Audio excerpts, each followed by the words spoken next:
Bandwidth for this podcast is brought to you by Ideate Software. Be sure to check out all of their great Revit applications designed to increase your productivity.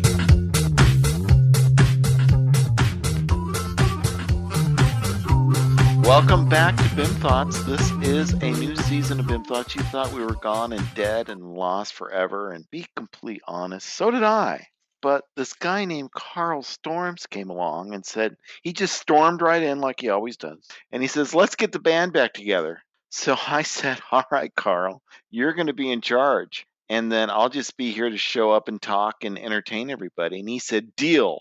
Let's set up a regular time to do it. So we think we've set up a regular time. So we might actually have more than one new episode coming along. So in case you don't know who Carl Storms is, shame on you. Carl Storms has been to every single conference last year and spoke probably 25 different sessions in every. I think he even spoke at 2 sessions at once. He's that good. So Carl, thanks for getting BIMThoughts back together. Bill, thanks for allowing me to do all your work for you. I'm honored. At any time. I think that it's going to be great. BIMThoughts has been an institution for years. It's the podcast that got me started on all things podcast related, and to listening to them, I've learned so much that I thought there should be new episodes. Plus, at all those said conferences that you may have exaggerated a little bit about that I attend to. Yeah. I always hear people asking about when's there going to be new episodes. Right. And if I told you once, Carl, I've told you 1,000 times, I never exaggerate. That is 100% true. 102%. We don't want to exaggerate too. No, just a little. But also, when we're at those nifty conferences or sitting here at our desk getting emails from LinkedIn or what have you, people are asking, where the heck is BIMThoughts? Are you going to have new episodes? They're missing it. It's like they need their fix. I'm sure Dan Stine is like just so excited on his bicycle right now. He probably slipped in the snow, and I think he's a polar bear. Maybe we can start that as his new nickname. That's right. We're going to call him Polar Bear. Polar Bear. And the Polar Bear Stein.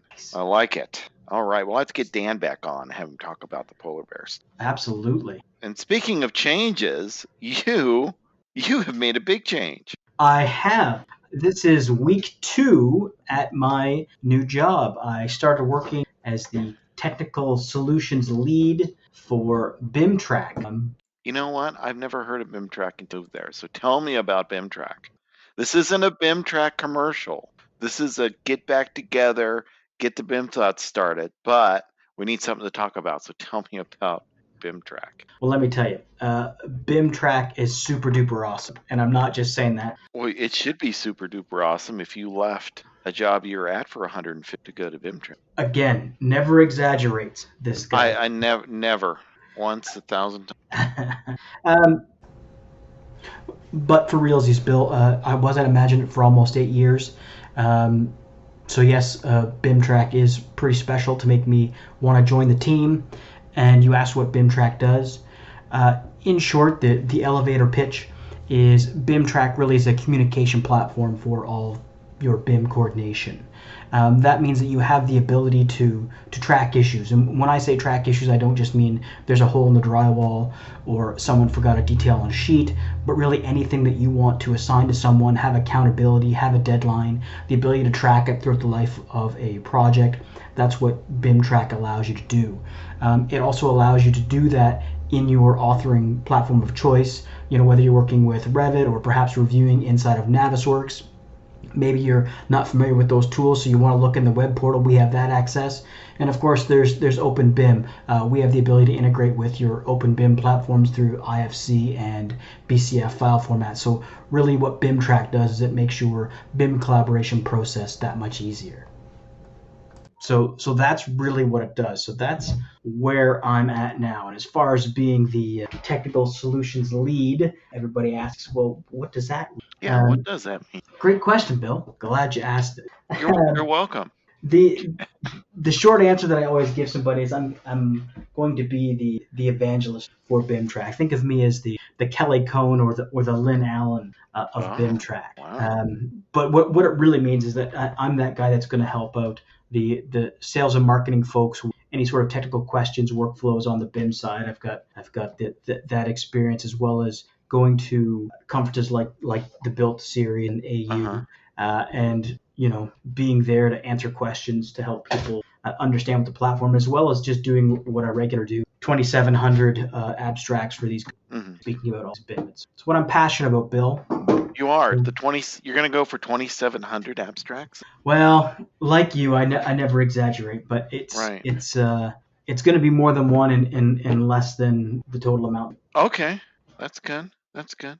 So if you gave them one more, then it would be one more than you would give them. Correct, which would be too many, and we don't want there to be. No, we don't want you. We need the ideas to. Well, no, we don't need the ideas. We need the choice of which track to. So are they? I saw on the Twitters that they're thinking about making a track for you. I've I've heard some people saying some things about the storm track. Yeah. I'm not so sure how I feel about Well, I'm sure a lot of people would weather the storm. it. But But I'm just. I'm game to try anything. I think it would be interesting. It wouldn't be that hard. You just have a session every single time. I would just find a room. I would make Yeah. it all nice and cozy, Right. and go from there. Now I think they had to make it difficult and change your room around. Well, see, that's what I think. I think that would be That would the be the fun for that. That's right. that Make would me be the run smart thing around. to. You don't want to make it easy. You don't want to make me comfortable. That's right.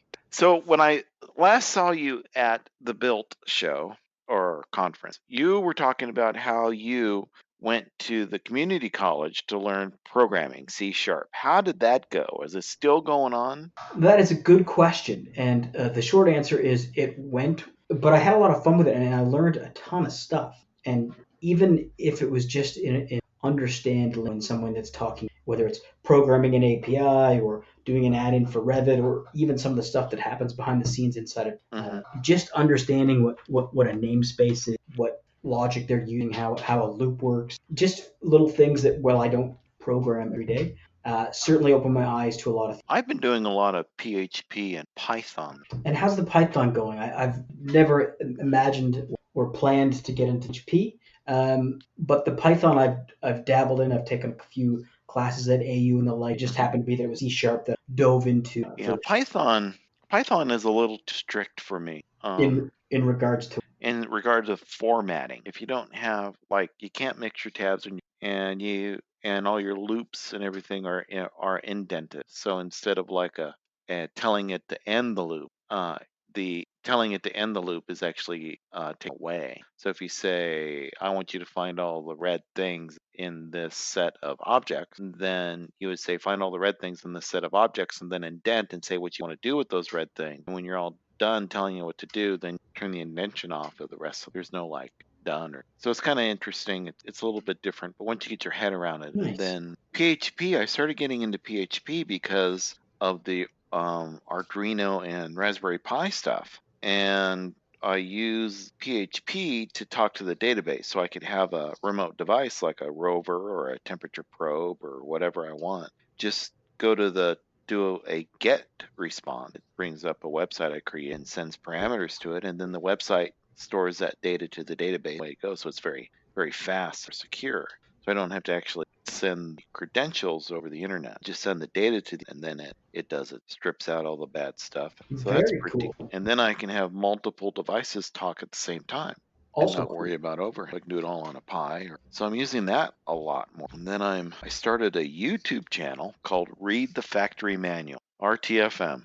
And what's RTFM about? RTFM is right now it's about restoring Matchbox cars, Tonka trucks, and Hot Wheels, and reading the factory manual of all the things that I had to buy to do that hobby. So that's what that is. I don't know if you ever thought about starting a YouTube channel, but coming up with a name is a real in the butt to try to find one that's open in all the. So read the factory manual was sort of like, fine, that one's available on YouTube.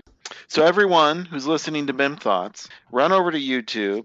Look up Read the Factory Manual. It's got an orange circle on it as the icon. Subscribe. I need to get 1,000 subscribers so that I can get to the next level of YouTube.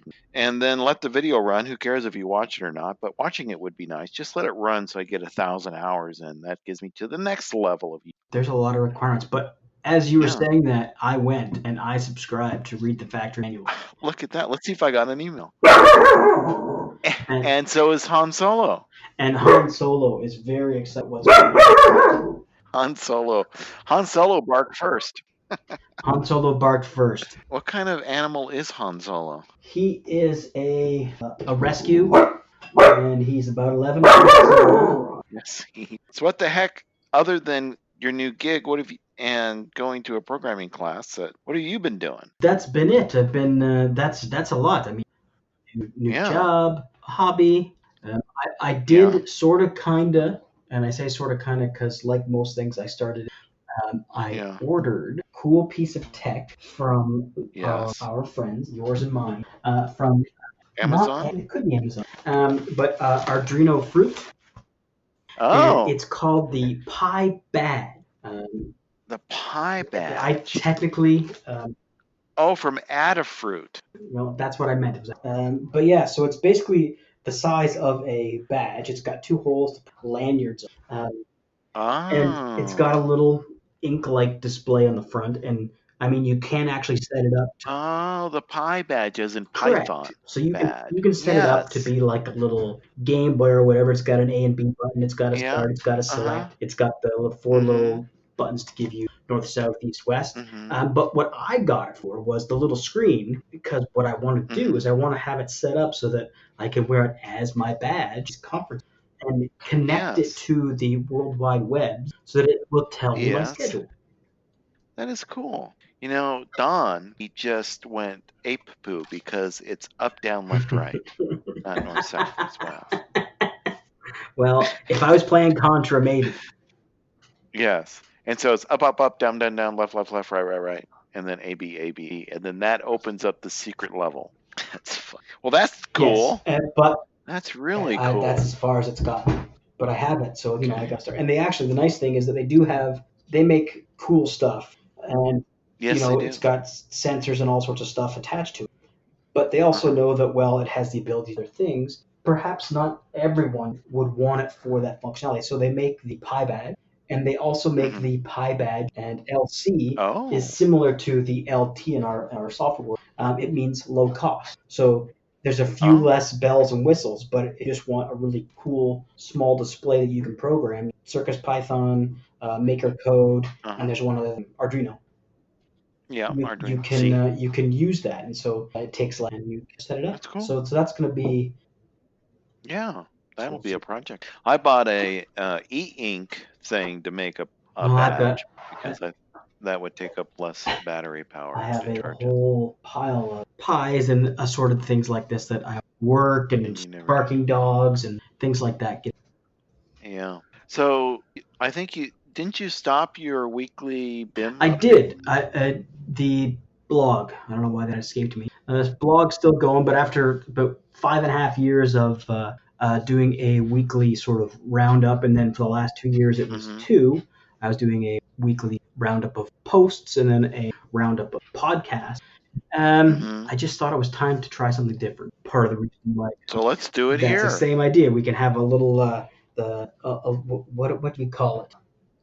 Why don't people tell us how should they could tell us on the Twitter with the hashtag BIMThoughts, and then tell us what Carl's Corner should. So for now, we're going to call it Carl's Corner. If you like Carl's Corner, use Carl's Corner as well. So what's the new in BIM in Carl's Corner? There's got to be something. I know that they started to slowly ship out the HoloLens 2-ish. Right now, they were just available through their partner Trimble. We need to have a whole thing. Well, that's where Dan Stine can come in. He can come and talk to us about Actually, VR. yes, because he has one of the Trimble version, the HoloLens Trimble 10. Something, yeah. He's a VR polar bear. Is what he is. He could be in a Coke commercial. He could be in a lot of things, but he's going to be absolutely. On BIM.